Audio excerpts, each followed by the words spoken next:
Hello everyone, welcome to For Nurses Preparation YouTube channel. I am Neeraj Kumar Kathal. Today is 9th January 2022 and today's important MCQs for upcoming nursing recruitment exams are: first question,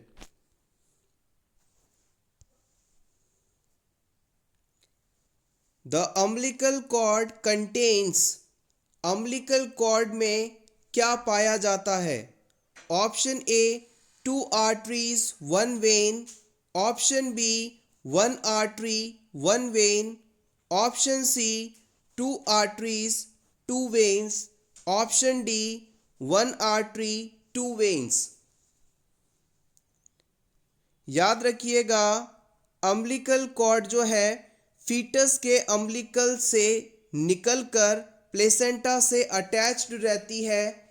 इस umbilical cord के द्वारा ही बच्चे और mother के बीच में, बच्चे और प्लेसेंटा के बीच में गैसियस न्यूट्रिशन, गैसियस एक्सचेंज और न्यूट्रिशन का एक्सचेंज हो पाता है, जो कि बच्चे की ग्रोथ और प्रोटेक्शन के लिए आवश्यक माना जाता है। इस अम्बिलिकल कॉर्ड में कुल कितनी आर्टरी और कितनी वेन्स होती हैं, ये आपको बताना है। The right answer is option A. Umbilical cord में कुल 2 आर्टरीज और 1 वेन होती हैं। याद रखिएगा, अम्बिलिकल कॉर्ड में कुल 2 आर्टरीज और 1 वेन होती है। Question number 2, the doctor has ordered 500 ml 5% dextrose to be administered for 5 hours. It should be administered using burette set. The nurse has to set the drops per minute to deliver the appropriate amount. Calculate the flow rate. आपको इस question में flow rate calculate करनी है। आपको किसी patient को burette set का इस्तेमाल करते हुए 5 घंटे में 500 ml डेक्सट्रोस एडमिनिस्टर करना है।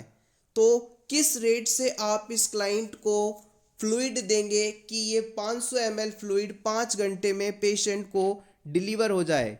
आपके ऑप्शंस हैं: ऑप्शन ए 100 माइक्रोड्रॉप्स पर मिनट, ऑप्शन बी 80 माइक्रोड्रॉप्स पर minute, option C 100 मैक्रोड्रॉप्स per minute, या फिर option D 80 macrodrops per minute. Nursing exams में फ्लूइड कैलकुलेशन से अक्सर क्वेश्चंस पूछे जाते हैं, जिसमें आपको फ्लो रेट का काफ़ी ज़्यादा पूछा जाता है। जब भी आपको किसी भी क्वेश्चन में फ्लो रेट कैलकुलेट करनी हो तो उसके लिए आपको एक फॉर्मूला का इस्तेमाल करना होगा, जो कि है, सबसे पहले आपको टोटल फ्लूइड जो है उसे लिखना है। उसके बाद इसे ड्रॉप फैक्टर से मल्टीप्लाई करना है और अपॉन में आपका जो टाइम है वो आवर्स में आएगा और इसे मिनट्स में कन्वर्ट करने के लिए 60 से मल्टीप्लाई करेंगे। इस फॉर्मूला को आप चाहे तो स्क्रीनशॉट ले लीजिएगा आपके रिवीजन के लिए। Fluid is multiplied by drop factor upon hours multiplied by 60। इस फॉर्मूला के अंदर हम वैल्यूज़ को रखेंगे और अपने इस क्वेश्चन को सॉल्व करेंगे। देखिएगा, सबसे पहले हमारे पास जो टोटल अमाउंट ऑफ फ्लूइड है वो है 500 ml। इस फ्लूइड को हमें ब्यूरेट सेट के द्वारा पेशेंट में एडमिनिस्टर करना है और ब्यूरेट सेट के द्वारा हम जानते हैं कि 60 ड्रॉप को ड्रॉप फैक्टर माना जाता है। अगर आप ब्यूरेट सेट का इस्तेमाल कर रहे हैं तो वहाँ पर ड्रॉप फैक्टर 60 होता है, जो कि फिक्स है, आपको इसे याद रखना होगा। अब इसे हमें 5 घंटे के अंदर एडमिनिस्टर करना है, तो इस 5 आवर्स के समय को हमें मिनट्स में कन्वर्ट करना होगा। इसके लिए हम 60 से मल्टीप्लाई कर देंगे। अब देखिएगा, इस इक्वेशन को अगर आप सॉल्व करेंगे तो जो रिजल्ट है वो आपको मिलेगा 100। यानी कि अगर हम किसी क्लाइंट को 500 ml फ्लूइड ब्यूरेट के द्वारा 5 घंटे में एडमिनिस्टर करना चाहते हैं तो इसके लिए हमें जो रेट है फ्लो की वो 100 ड्रॉप्स पर मिनट सेट करनी पड़ेगी।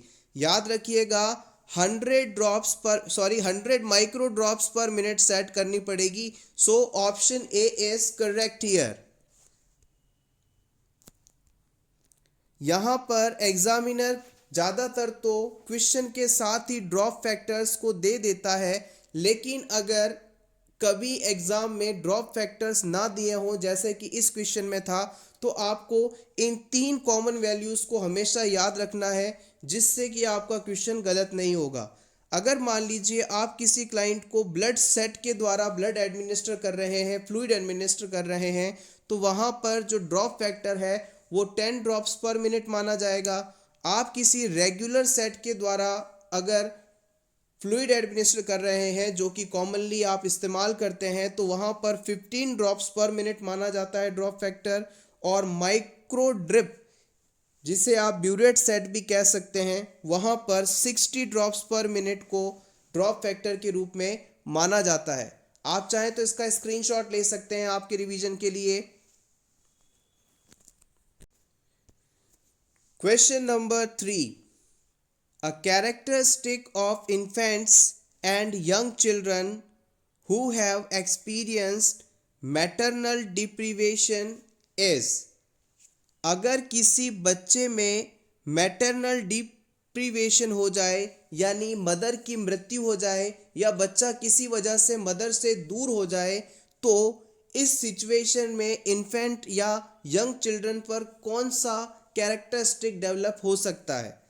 सबसे पहला ऑप्शन है tendency towards over reacting, option B responsiveness to stimuli, option C proneness to illness, option D extreme activity. The right answer is option C. अगर कोई इन्फेंट मदर से दूर हो जाता है या उसकी मदर की मृत्यु हो जाती है, तो इस बच्चे में प्रोनेस टू इलनेस देखा जाता है, यानी कि इस बच्चे का जो शरीर है उसमें डिजीज़ होने की संभावना काफ़ी ज़्यादा होती है, क्योंकि मदर के ना होने से जो नेचुरल एंटीबॉडीज़ का ट्रांसमिशन होता है मदर द्वारा वो नहीं हो पाता बेबी में, तो वहाँ पर बच्चे में डिजीज़ डेवलप होने की संभावना काफ़ी ज़्यादा रहती है। सो याद रखिएगा मैटरनल डिप्रीवेशन के बाद प्रोनेस टू इलनेस देखा जाता है।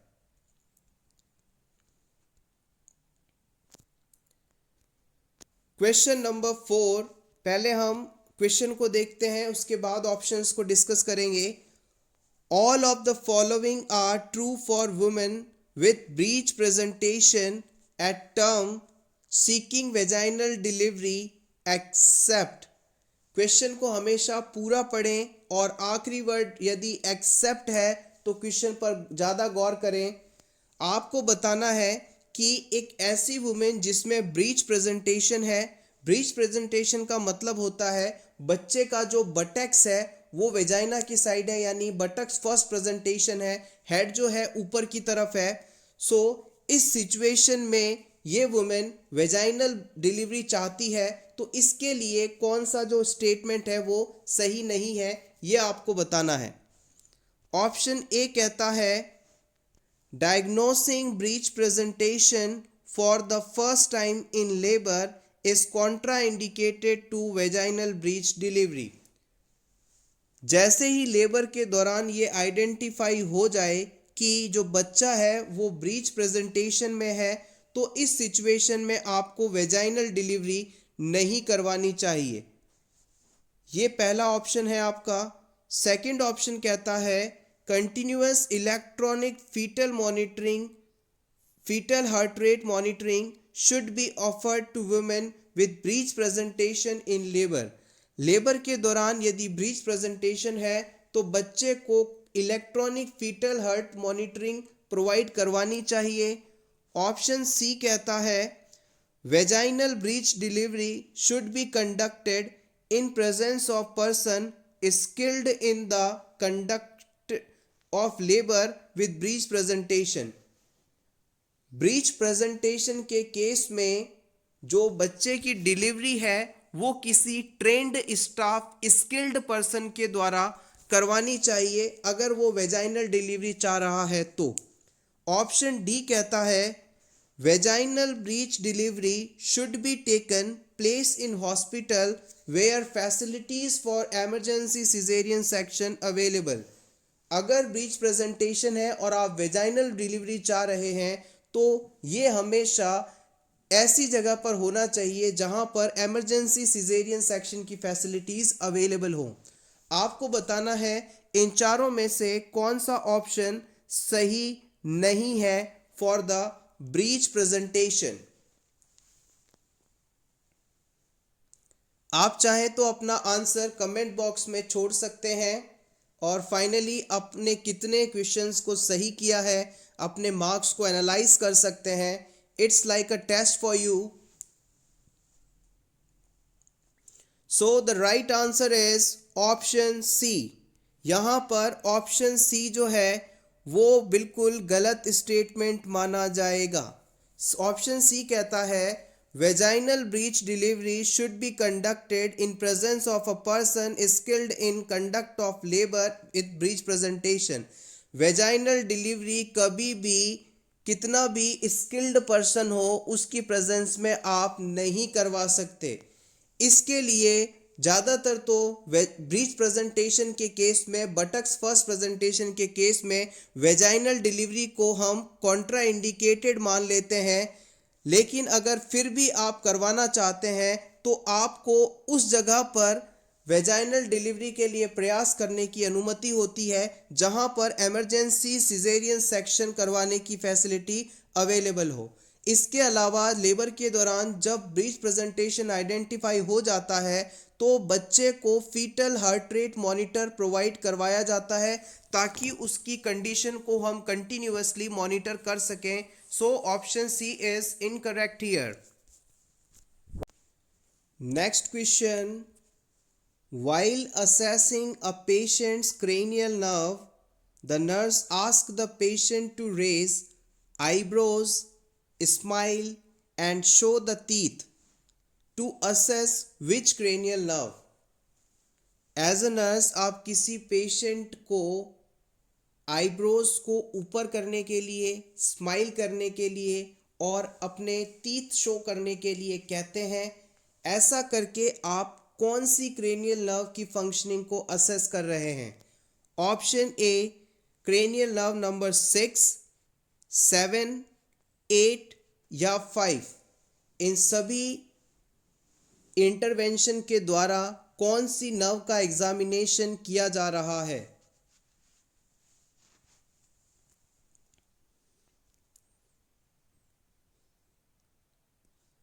The right answer is option B. यहां पर हम क्रेनियल नर्व नंबर 7 का असेसमेंट कर रहे हैं। क्रेनियल नर्व नंबर 7 को आप फेशियल नर्व के नाम से भी जानते हैं और इसके लैबिरिंथ सेगमेंट में ये सभी फाइंडिंग्स या इंटरवेंशन दी जाती हैं।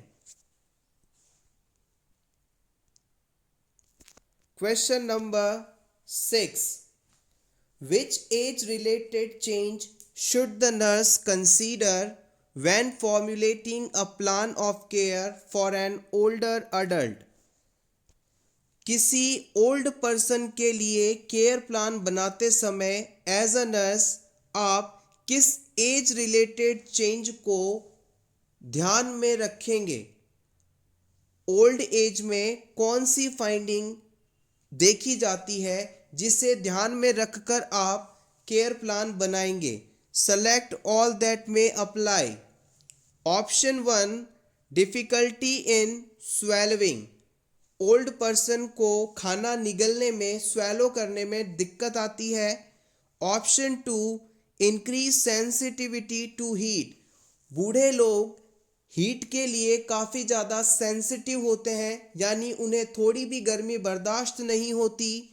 Option 3 increased sensitivity to glare, अगर बूढ़े लोगों को कोई तेज रोशनी अगर उनके आइस पर डाली जाए तो उन्हें तकलीफ होती है। Option 4, diminished sensation of pain, old persons को पेन सेंसेशन काफ़ी कम हो जाता है।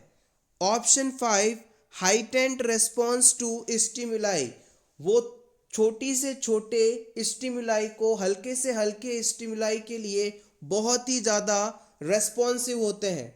इन पांचों में से कौन सा एज रिलेटेड चेंज को ध्यान रखना है आपको उन लोगों के लिए केयर प्लान बनाते समय?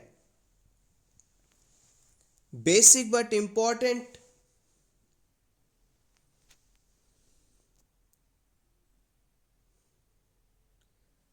The right answer is option 3 and 4. Option 3 and 4 is the correct choice. आइए वन बाय वन सभी ऑप्शंस को डिस्कस करें। डिफ़िकल्टी इन स्वेलविंग, आप अपने आसपास मौजूद ओल्ड पर्सन्स को देखिए। क्या मैक्सिमम ओल्ड पर्सन्स को फूड एनगल्फ करने, खाना निगलने में दिक्कत होती है? नहीं, ऐसा नहीं है। So option 1 is incorrect. Option 2 कहता है इंक्रीज सेंसिटिविटी टू हीट। ये बिल्कुल गलत स्टेटमेंट है, क्योंकि जैसे जैसे उम्र बढ़ती है बूढ़े लोगों में हीट नहीं कोल्ड के लिए सेंसिटिविटी बढ़ती है।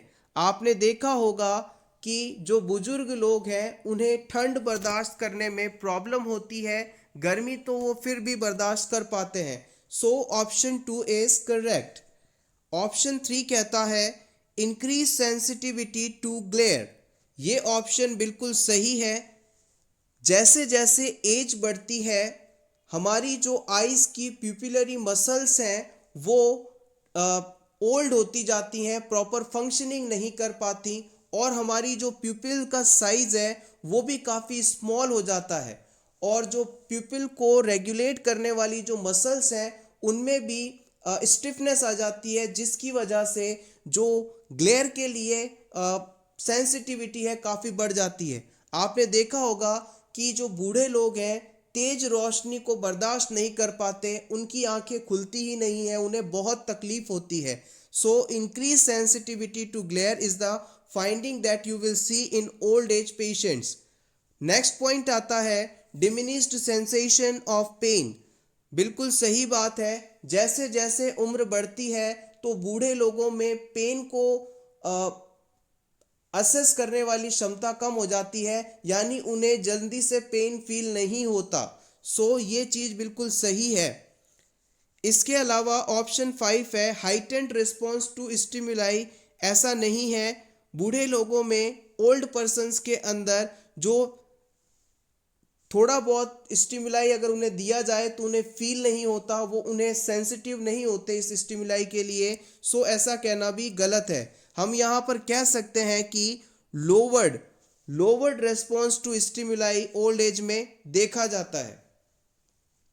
पेन से रिलेटेड एक चीज़ और भी याद रखिएगा, जो ओल्ड एज पर्सन्स होते हैं उन्हें ना तो जल्दी से गर्म ठंडे का महसूस होता है, ना ही दर्द का अनुभव होता है।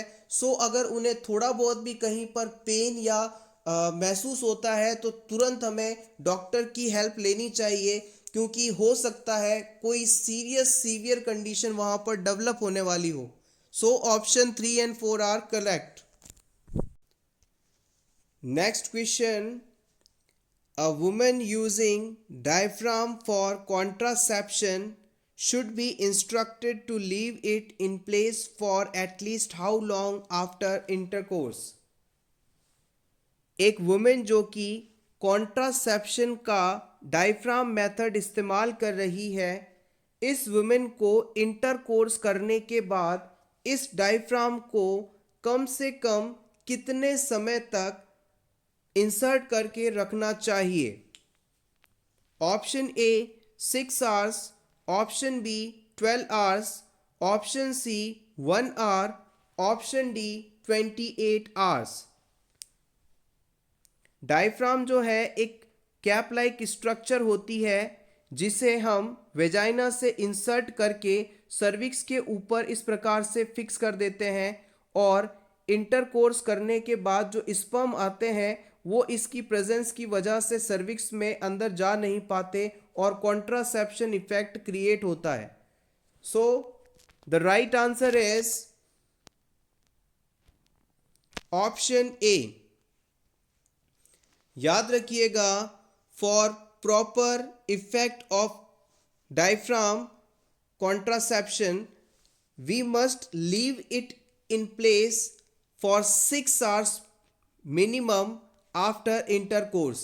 इंटरकोर्स के बाद कम से कम 6 घंटे तक डायफ्राम को इसकी सही जगह पर रखना जरूरी है for the contraception effect. Option A correct.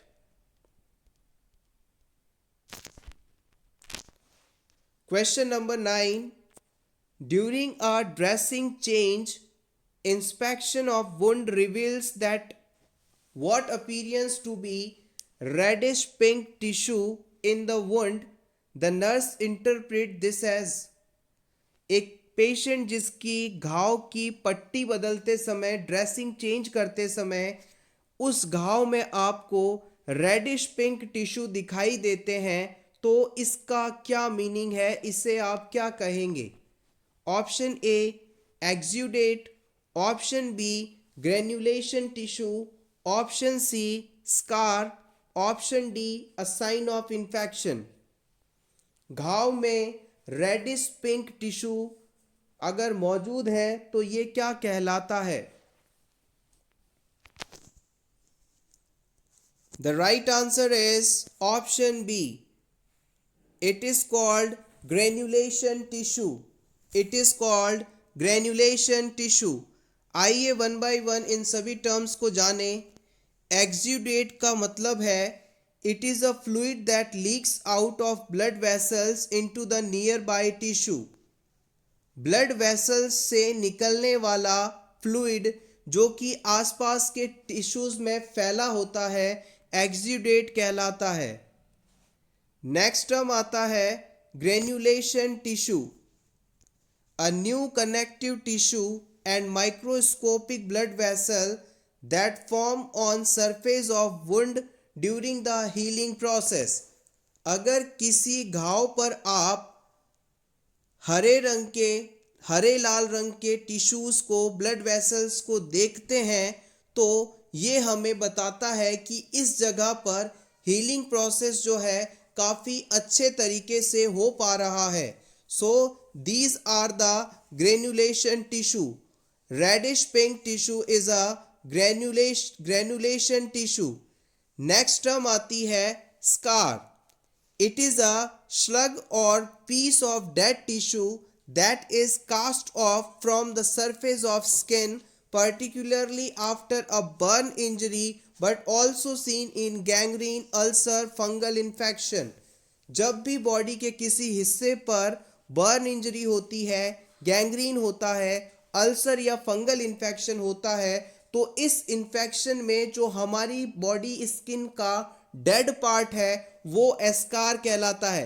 आपने देखा होगा घाव होने पर, चोट लगने पर, गैंग्रीन होने पर या बर्न होने पर जो स्किन का एक हिस्सा होता है वो काफ़ी सख्त हो जाता है, डेड स्किन कहते हैं आप जिसे, वही स्कार कहलाता है. Question number 10. Trachoma is a infection of which organ? Trachoma किस organ का infection है? A. cervix, B. skin, C. trachea, D. eye.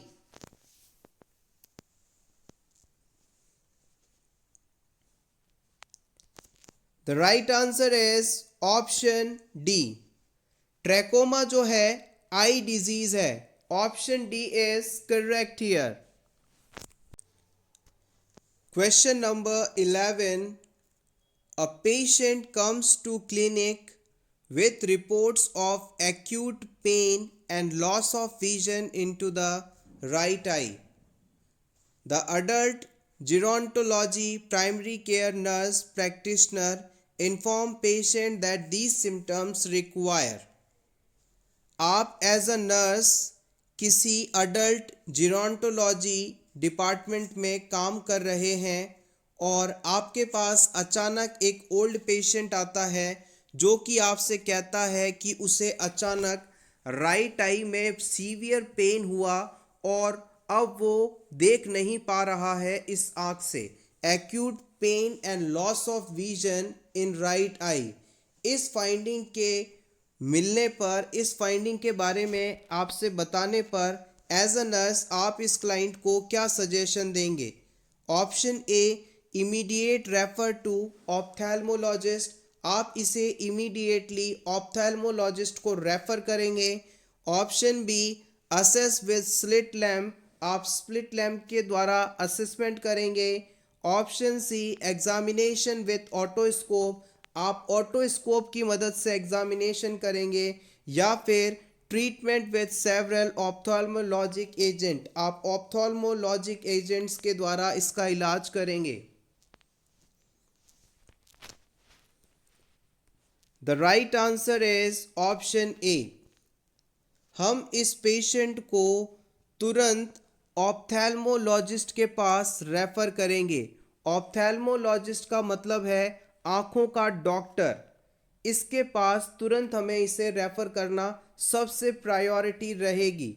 यहाँ पर गौर कीजिएगा, ऑटोस्कोप जो है वो ईयर एग्जामिनेशन करने में काम आता है। Option A is correct. अगर पेशेंट आपसे ये कह रहा है कि उसे अचानक आईज में तेज पेन हुआ और उसके बाद उसका विजन लॉस हो गया, यानी वो देख नहीं पा रहा है, तो इसका मतलब है कि जो पेशेंट है उसे कहीं ना कहीं एक्यूट एंगल क्लोजर ग्लूकोमा जैसी कंडीशन थी और इसी वजह से उसे ये प्रॉब्लम हुई है। और इस सिचुएशन को हम मेडिकल इमरजेंसी के रूप में मानते हैं और इसके लिए तुरंत इसके स्पेशलिस्ट, जिसे ऑप्थेल्मोलॉजिस्ट के नाम से जाना जाता है, उसके पास पेशेंट को रेफर करना सबसे प्रायोरिटी रहेगी। So sudden acute pain with loss of vision may be occur due to acute angle closure glaucoma. Next question, question number 12. Which of the following inventory control method? आपको बताना है इन चारों options में से कौन सा ऑप्शन इन्वेंट्री कंट्रोल मेथड का example है। Option A, HDL analysis, FED analysis. Option B, DRF analysis, DEL analysis. Option C, ABC analysis, VED analysis.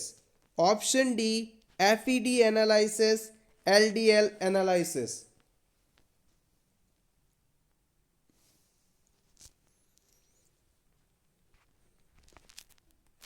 The right answer is option C.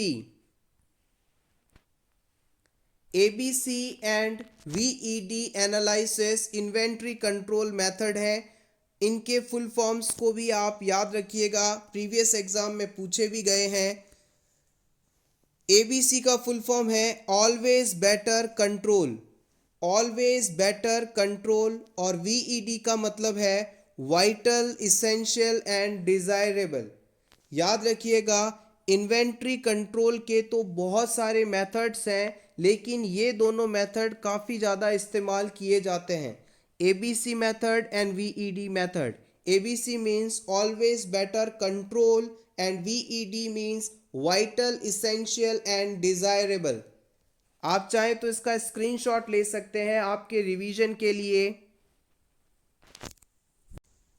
Next question, what clinical indicator the nurse most likely to identify when taking admission history of a client with right ventricular failure? Select all that may apply.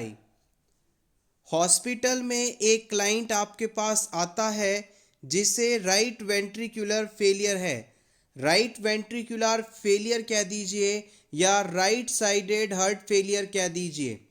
इस patient में आपको इन पांचों में से कौन कौन सी finding देखने को मिल सकती हैं, इसे आपको सेलेक्ट करना है।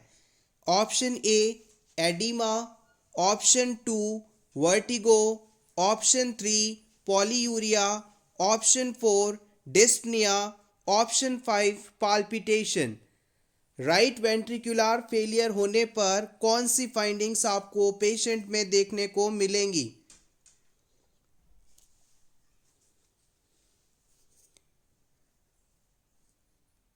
The right answer is option 1 and 4। हमें पेशेंट में एडिमा और डिस्पनिया जैसी फाइंडिंग देखने को मिलेंगी। आइए इनके एक्सप्लेनेशन को जान लेते हैं। सबसे पहले हम पॉइंट 1 की बात करेंगे, जिसके अनुसार heart failure is the failure of the heart to pump adequate amount of blood according to the needs of the body, resulting into the backward buildup of pressure into the venous system। Heart failure की definition ये है कि जब हमारा heart body की demand के according body को blood supply ना पहुंचा पाए तो उस कंडीशन को हार्ट फेलियर के नाम से जाना जाता है। हार्ट बॉडी को प्रॉपर ब्लड सप्लाई नहीं पहुंचा पा रहा है, ये कंडीशन हार्ट फेलियर कहलाती है। हार्ट फेलियर होने पर हमारा जो वीनस सिस्टम है उसमें ब्लड का कलेक्शन होने लगता है, बिल्डअप होने लगता है, और इसी की वजह से एडिमा, एसाइटिस, हिपैटोमेगैली, टैकीकार्डिया, डिस्पनिया और फैटीग जैसे सिम्टम्स आपको देखने को मिलेंगे। तो ऑप्शन 1 में हमने सेलेक्ट किया था कि हार्ट फेलियर होने पर एडिमा डेवलप होगी, जो कि बिल्कुल सही ऑप्शन है। Option 1 is correct. ऑप्शन 2 में दिया गया था वर्टिगो। वर्टिगो का मतलब होता है डिजीनेस या चक्कर आना। ये कंडीशन राइट वेंट्रिकुलर फेलियर या हार्ट फेलियर में नहीं देखी जाती। ऑप्शन 3 में कहा गया था पॉलीयूरिया। पॉलीयूरिया का मतलब होता है एक्सेस यूरिन प्रोडक्शन, नॉर्मल से ज़्यादा यूरिन आउटपुट होना। जबकि जब पेशेंट में हार्ट फेलियर होता है तो बॉडी तक प्रॉपर मात्रा में ब्लड नहीं पहुंच पाता, किडनीज तक भी नहीं पहुंच पाएगा। तो किडनी तक अगर ब्लड ही प्रॉपर नहीं पहुंच पाएगा तो किडनी यूरिन का फॉर्मेशन कैसे कर पाएंगी? तो यहाँ पर पॉलीयूरिया ना होकर यूरिन आउटपुट की कमी हो जाती है, लेस यूरिन आउटपुट देखा जाता है, इसलिए ये ऑप्शन गलत माना जाएगा। हमने देखा था कि बॉडी में हार्ट के आसपास, लंग्स के आसपास जो एक्सेसिव फ्लूइड है वो रुकने लगा है, बिल्डअप होने लगा है। इसकी वजह से रेस्पिरेशन में भी पेशेंट को डिफ़िकल्टी फील होगी, यानी डिस्पनिया होगा। तो ऑप्शन 4 सही माना जाएगा। ऑप्शन 5 में है पाल्पिटेशन। पाल्पिटेशन का मतलब होता है हार्ट का एबनॉर्मली बहुत ही तेज़ी से, बहुत ही हार्डली बीट करना। ये सिचुएशन हार्ट फेलियर में नहीं देखी जाती, बल्कि अगर किसी क्लाइंट में कोरोनरी आर्टरी इनसफिशिएंसी या इंफ्रैक्शन जैसी कंडीशन डेवलप हो रही है तो वहाँ पर पाल्पिटेशंस देखे जाते हैं। So option 1 and 4 is the correct answer. Question number 14. The ability of human body to protect itself from pathogens is known as। Human body की वह क्षमता जो उसे हानिकारक या रोग पैदा करने वाले माइक्रो ऑर्गेनिज्म से बचाती है, क्या कहलाती है? Option A secretions of hormones, option B hypersensitivity, option C locomotion, option D immunity.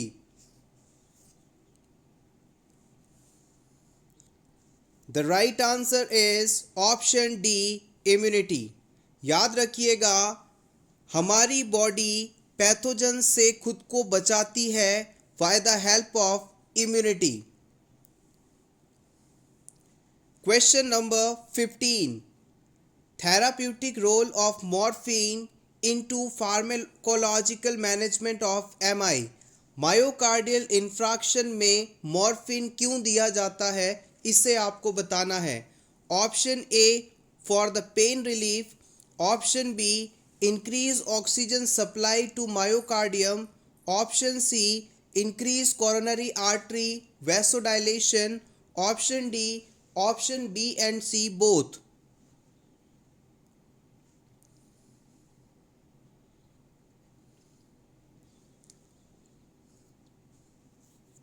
The right answer is option D.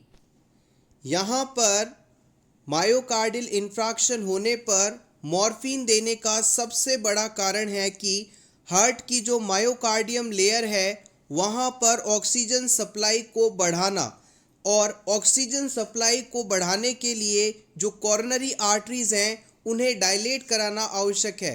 तो इन दोनों ही रीज़न से मॉर्फिन सल्फेट दिया जाता है। कॉर्नरी आर्टरी हार्ट को ब्लड सप्लाई पहुंचाती हैं और मॉर्फिन सल्फेट के द्वारा इनके साइज को बढ़ा दिया जाता है ताकि ज़्यादा से ज़्यादा ब्लड वहां पहुंच सके। So option D is correct here. Pain relief into MI by morphine sulfate causes increased oxygen supply to myocardium due to coronary artery vasodilation because pain may cause spasm of muscles. Take a screenshot for your revision. Next question, question number 16. The power which is exercised because of appointment to a higher position is referred as। किसी भी संस्था में, किसी भी department में higher position पर बैठा व्यक्ति कुछ विशेष प्रकार की पावर्स रखता है। इन पावर्स को आप क्या कहेंगे? Option A exclusive power, option B expert power, option C reward power, option D referent power.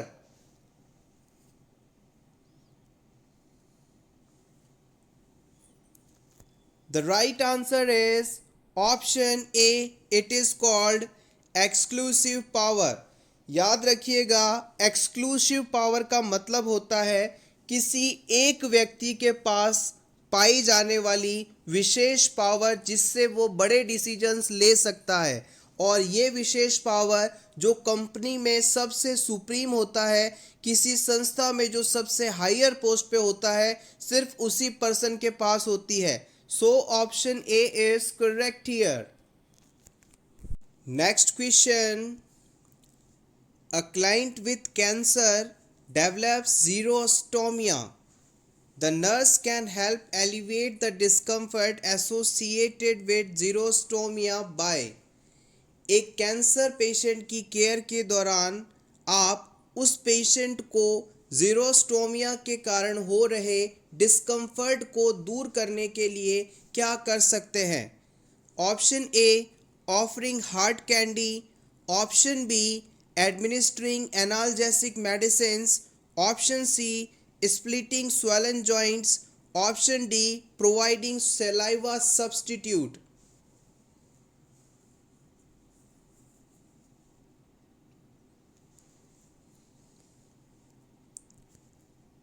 The right answer is option D. हम इस पेशेंट को सलाइवा सब्सटीट्यूट प्रोवाइड करके इसके डिस्कम्फर्ट को दूर कर सकते हैं। आइए जान लेते हैं एग्जैक्टली ज़ीरोस्टोमिया का मीनिंग क्या होता है। ज़ीरोस्टोमिया का मतलब होता है dry mouth, and offering a client saliva substitute will help the most. Patient का मुंह सूख रहा है, इस कंडीशन को आप ज़ीरोस्टोमिया के नाम से जानते हैं। अब इस पेशेंट को आपने कोई सलाइवा सब्सटीट्यूट दे दिया जिससे कि उसकी ओरल म्यूकोसा मॉइस्ट हो जाएगी, तो यहाँ पर ये इंटरवेंशन सबसे एप्रोप्रिएट माना जाएगा। अगर आप इस पेशेंट को हार्ड कैंडी देते हैं तो इस कैंडी को खाने के कारण उसकी जो ओरल म्यूकोसा है वो इरिटेट होगी और वहाँ पर कट्स आ सकते हैं। इसके अलावा एनाल्जेसिक्स मेडिसिन्स देने से यहाँ पर कोई भी रिलीफ नहीं होगा और swollen joints की splitting यहाँ पर helpful नहीं है. So providing saliva substitute helps to relieve the xerostomia condition. Next question. A home health nurse is making preparation for morning visits. Which one of the following clients should the nurse visit first? एक home health nurse अपने सभी patients के घर morning visit पर जाने की planning कर रही है. नीचे बताए ऑप्शंस में से उस पेशेंट को सेलेक्ट कीजिए जिसके पास मॉर्निंग विजिट के लिए इस होम हेल्थ नर्स को सबसे पहले जाना जरूरी होगा. Option A, a client with brain attack with tube feeding. ऐसा पेशेंट जिसे स्ट्रोक हुआ है और ट्यूब फीडिंग चल रही है. Option B, a client with congestive heart failure complaining of night time dyspnoea. एक कंजेस्टिव हार्ट फेलियर का पेशेंट जिसे रात में डिफ़िकल्टी इन ब्रीथिंग हो रही हो. Option C, a client with thoracotomy 6 months ago. 6 महीने पहले क्लाइंट को थोरैकोटॉमी की गई है. या फिर option D, a client with Parkinson's disease.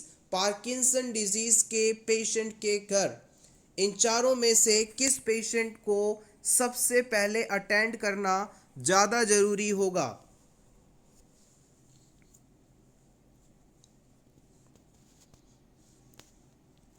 The right answer is option B. यहाँ पर डिस्पनिया वर्ड पर आपको गौर करना है. हमेशा याद रखिएगा जब भी इस प्रकार के प्रायोरिटी वाले क्वेश्चंस आपको पूछे जाएं तो उसमें नंबर 1 प्रायोरिटी या हाईएस्ट प्रायोरिटी पे हमेशा आप एयरवे को रखेंगे. एयरवे को रखेंगे या फिर रेस्पिरेशन को रखेंगे.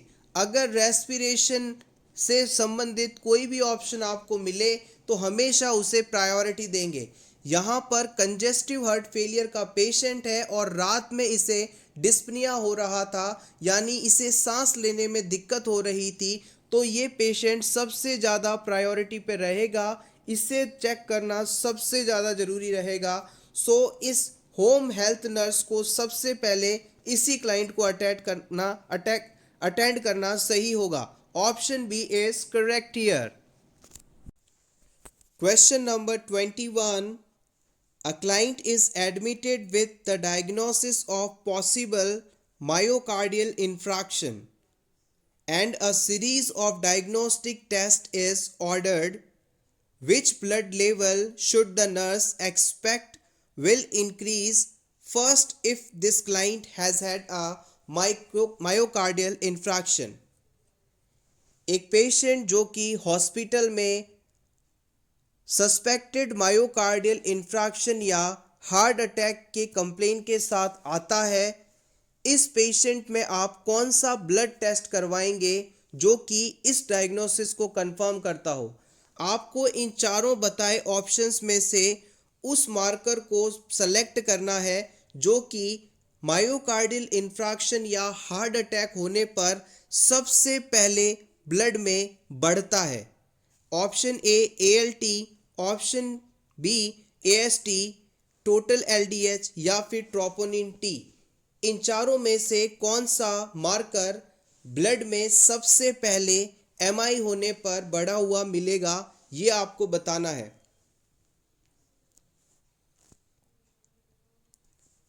The right answer is option 4. Troponin T जो है हार्ट अटैक आने पर आपको इन सभी की तुलना में सबसे पहले बढ़ा हुआ मिलेगा. आइए वन बाय वन इन सभी को डिस्कस कर लें. Troponin T has a extraordinarily high specificity with a myocardial cell injury. इन चारों ऑप्शंस में से अगर हम ट्रोपोनिन T की बात करें तो ये मायोकार्डियल सेल इंजरी होने पर सबसे पहले सबसे ज़्यादा ब्लड में पाया जाएगा. Cardiac troponin level elevates sooner and remain elevated longer than many of other enzymes that reflect the myocardial injury. Troponin जो है हार्ट अटैक आने के बाद सबसे पहले ब्लड में बढ़ता है और ज़्यादा समय तक बढ़ा हुआ रहता है। यहाँ पर एक और इम्पॉर्टेंट पॉइंट, ट्रोपोनिन जो है दो प्रकार का होता है, ट्रोपोनिन आई और ट्रोपोनिन टी।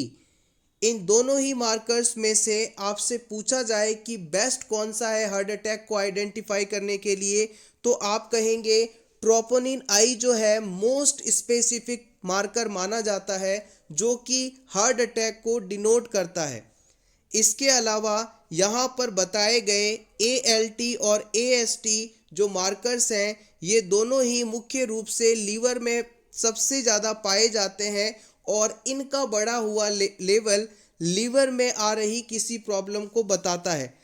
ALT और AST भी हार्ट में पाए जाते हैं लेकिन इनकी मात्रा बहुत ही कम होती है, सो इन्हें हम स्पेसिफिक नहीं मान सकते। So option 4 is correct. Next question, which medication should the nurse expect the healthcare provider to order for a client diagnosed with arterial occlusive disease? अगर किसी पेशेंट को आर्ट्रियल ऑक्लूसिव डिजीज़ है तो हेल्थ केयर प्रोवाइडर के द्वारा इसे कौन सी medicine दी जा सकती है? Option A, an anticoagulant medication. Option B, an anti hypertensive medicine. Option C, an anti platelet medication. Option D, a muscle relaxant.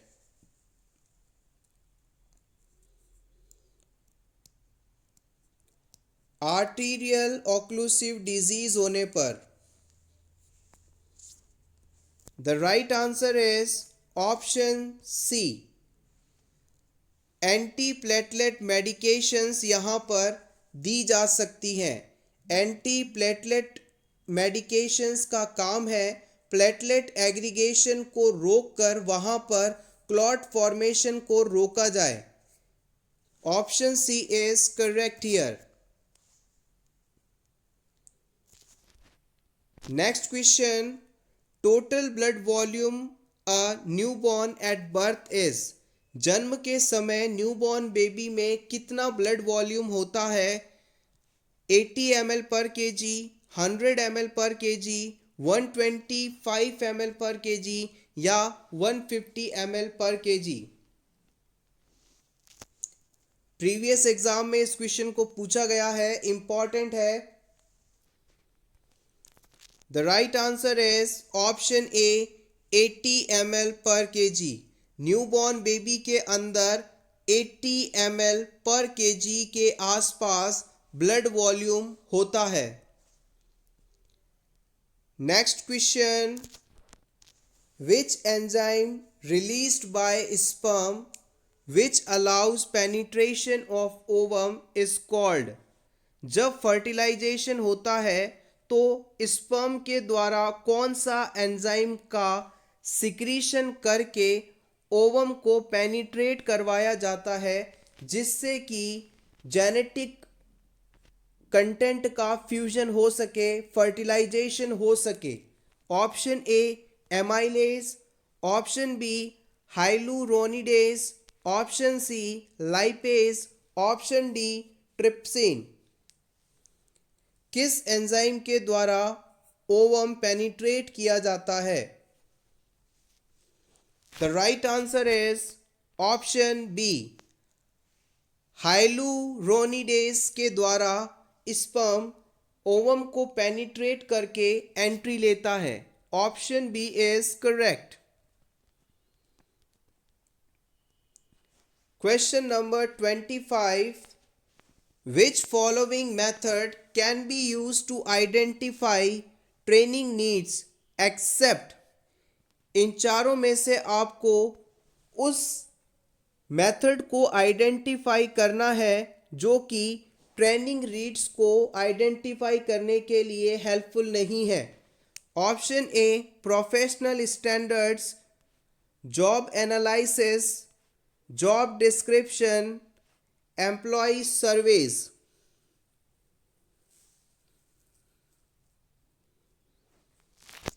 The right answer is option C. Job description जो है वो training needs को नहीं बताता। इसके अलावा professional standards, job analysis, employee surveys ये सभी ट्रेनिंग नीड्स को बताते हैं। Option C correct. Which of the following data indicates whether high quality care is being maintained? किसी भी हॉस्पिटल में हाई क्वालिटी केयर दी जा रही है या नहीं, इस चीज़ को एश्योर करने के लिए किसका इस्तेमाल किया जाता है? Option A audit, option B quality indicators, option C quality assurance, option D key indicators.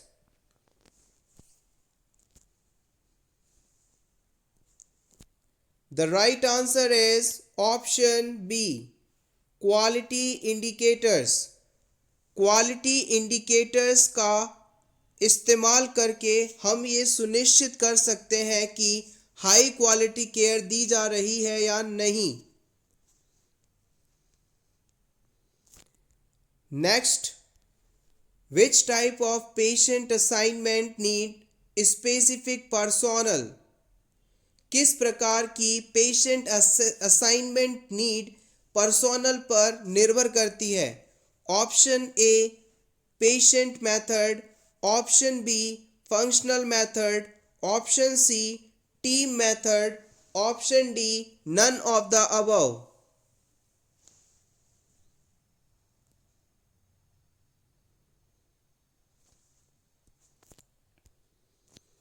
Option B is correct here. याद रखिएगा, जब हम पेशेंट केयर का फंक्शनल मेथड इस्तेमाल करते हैं तब हम स्पेसिफिक काम के लिए स्पेसिफिक पर्सन को अपॉइंट करते हैं। So option B is correct here.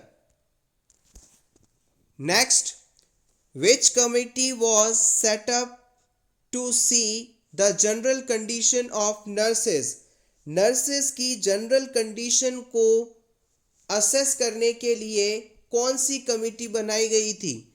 High power committee, Bhore committee, Mudaliar committee या फिर Mukherjee committee?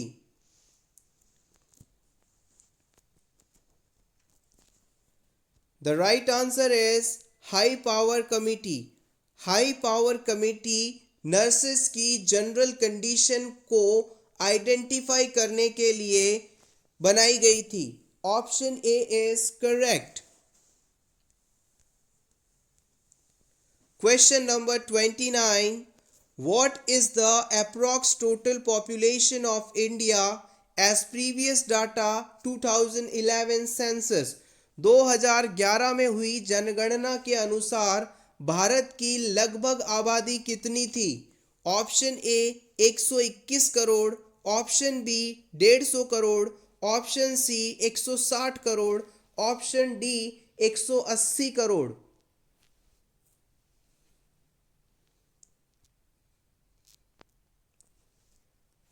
Right answer is option A 121 crore approx.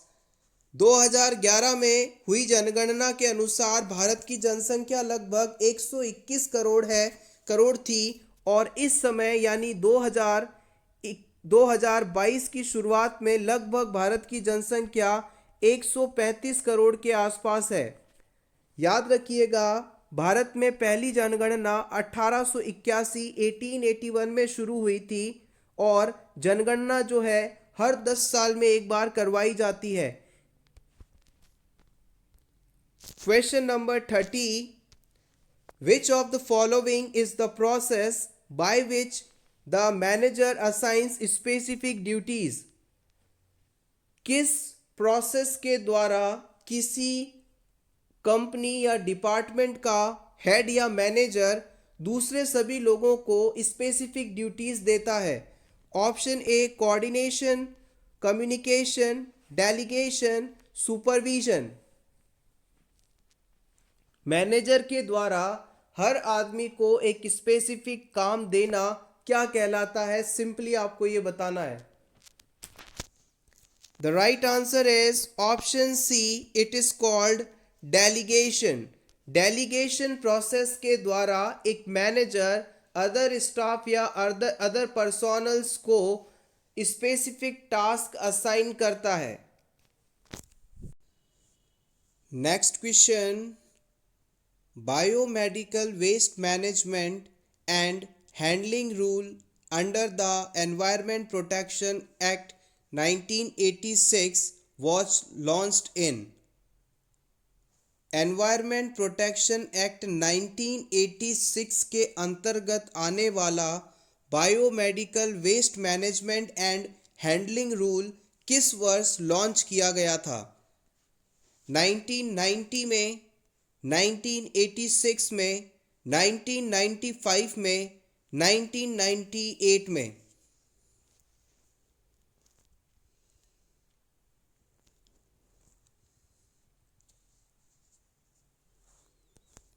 The right answer is option D.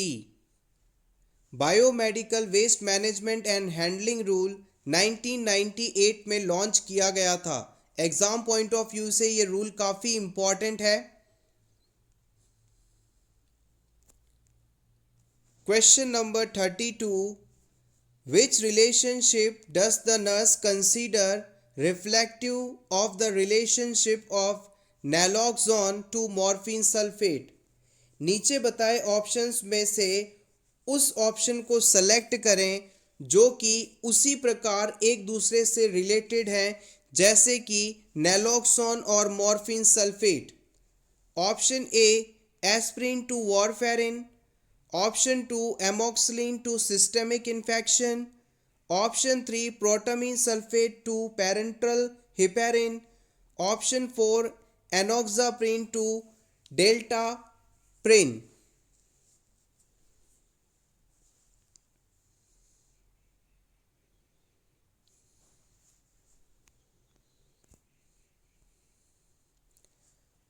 The right answer is option 3। यहां पर गौर कीजिएगा, morphine sulphate की overdose या toxicity होने पर इसके इफ़ेक्ट्स को मैनेज करने के लिए एंटीडोट के रूप में नैलोक्सोन दिया जाता है। नैलोक्सोन को आप नार्केन के नाम से भी जानते हैं। ये सेम रिलेशनशिप ऑप्शन 3 के द्वारा शो की जा रही है। जब भी किसी पेशेंट को हम हिपेरिन ड्रग देते हैं और अगर इसकी टॉक्सिसिटी हो जाए या एडवर्स इफेक्ट आने लगे तो इसे मैनेज करने के लिए एंटीडोट के रूप में हम प्रोटामीन सल्फेट देते हैं। So option 3 is correct here. Option 1 में बताया गया है एस्प्रिन और वारफेरिन, ये दोनों ही कोगुलेशन में इंटरफेयर करते हैं। सो ये ऑप्शन सही नहीं है। Amoxicillin to systemic infection, systemic infection किसी प्रकार की ड्रग नहीं है, इस वजह से इसे भी हम सही नहीं मान सकते। ऑप्शन 4 में बताए गए एनोक्साप्रिन और डेल्टाप्रिन दोनों ही लो मॉलिक्यूलर वेट हिपेरिन के एग्जाम्पल हैं। सो ये भी ऑप्शन गलत माना जाएगा। So correct option is 3। Next question, marasmus and kwashiorkor are both diseases occurring in infants due to deficiency of which nutrient? किस न्यूट्रिएंट की कमी के कारण इन्फेंट्स में मेरास्मस और क्वाशियोर्कर डिजीज हो सकते हैं? ऑप्शन ए मिनरल्स, वाटर, विटामिन या फिर protein and calories. The right answer is option D, protein and calories. Marasmus is a disease due to deficiency of calories and energy. Marasmus जो disease है वो calorie और energy की कमी से होता है, जबकि क्वाशियोर्कर डिजीज़ जो है वो प्रोटीन की कमी के कारण होने वाला डिजीज़ है। प्रोटीन एनर्जी माल न्यूट्रिशन डिजीज़ के अंदर ही हम मेरास्मस और क्वाशियोर्कर डिजीज़ को रखते हैं। मेरास्मस डिजीज़ के अंदर प्रोटीन और कैलोरीज दोनों की कमी होती है, जबकि क्वाशियोर्कर डिजीज़ में सिर्फ प्रोटीन की डेफिशिएंसी देखी जाती है। Question number 35, which of the following tumor marker is used for the diagnosis of ovarian germ cell tumor? Ovary में जर्म सेल ट्यूमर है या नहीं, इस चीज़ को आइडेंटिफाई करने के लिए कौन सा ट्यूमर मार्कर इस्तेमाल किया जाता है? CA-125, SCC, LDH या फिर TAG-72?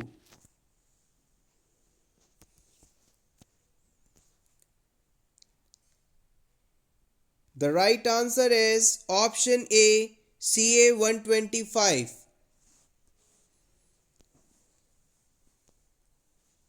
स्क्वैमस सेल कार्सिनोमा यानी SSC ट्यूमर मार्कर, इसका इस्तेमाल सर्वाइकल कैंसर को आइडेंटिफाई करने में किया जाता है। ट्यूमर एसोसिएटेड ग्लाइकोप्रोटीन 72, जिसे टैग 72 के नाम से जानते हैं, ये एक ग्लाइकोप्रोटीन है जो कि कई कैंसर सेल्स की सरफेस पे पाया जाता है, जिसमें ओवरी, ब्रेस्ट, कोलोन, लंग और पैंक्रियाटिक कैंसर शामिल हैं। आप चाहें तो इसका स्क्रीनशॉट ले सकते हैं आपके रिवीजन के लिए। नेक्स्ट है question number 36, release of feeling that takes place by talking about the emotionally charged area is called। अगर कोई व्यक्ति किसी पर्टिकुलर टॉपिक को लेकर इमोशनली काफ़ी ज़्यादा चार्ज्ड रहता है, तो उस पर यदि हम बात करते हैं तो ये क्या कहलाएगा? Option A clarification, option B abreaction, option C suggestion, option D exploration. The right answer is option B, it is called abreaction। किसी भी पर्सन के द्वारा इमोशनली चार्ज्ड एरिया पर अपनी फीलिंग्स को एक्सप्रेस करना या उसके बारे में बात करना एब्रिएक्शन कहलाता है।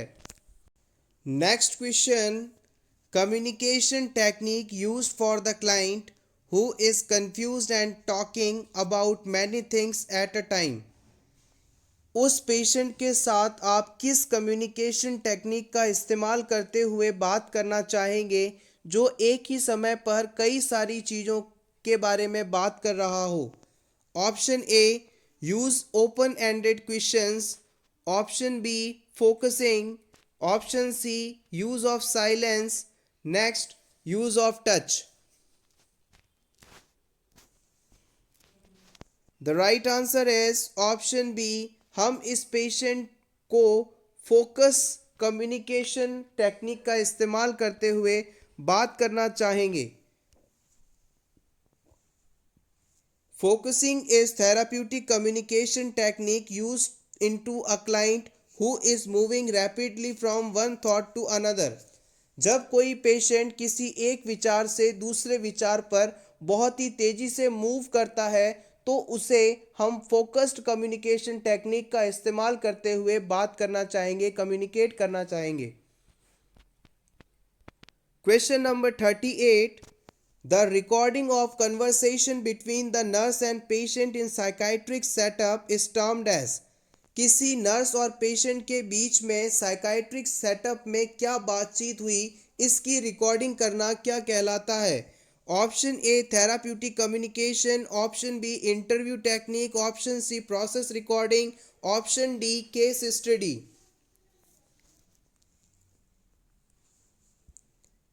The right answer is option C, it is called process recording. Process recording is a recording of conversation during the interaction or interview between the nurse and patient in psychiatric setup with the nurse interference। Psychiatric setup में nurse और patient के बीच interaction और interview की बातचीत की recording process recording कहलाता है। So everyone, ये था हमारा आज का वीडियो जिसमें हमने कुछ इम्पॉर्टेंट एमसीक्यूज़ को इंक्लूड किया है। होपफुली ये आपको हेल्पफुल लगा होगा। अगर आपको आज की ये क्लास अच्छी लगी हो तो प्लीज़ वीडियो को लाइक कर दीजिएगा और इसी तरह के और वीडियोस देखने के लिए for nurses preparation YouTube channel को ज़रूर सब्सक्राइब कीजिएगा। Thank you so much. Best of luck.